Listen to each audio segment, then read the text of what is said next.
All right, so we've got my 2024 GMC Sierra AT4 HD with the Duramax in it.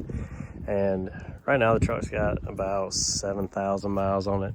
And within the past couple of days, it got to the point where the unlock and lock button on the door handle wouldn't do anything. And the truck wouldn't lock when I walked away. When I'd crank the truck, I would get this following message.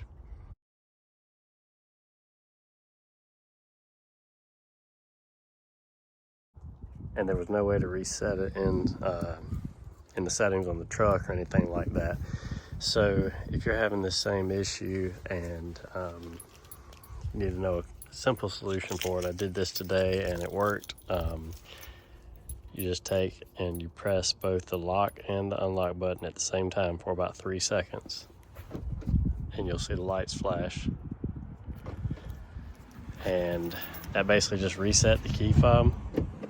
You can probably hear that. And everything works now, so hopefully that'll help you as well.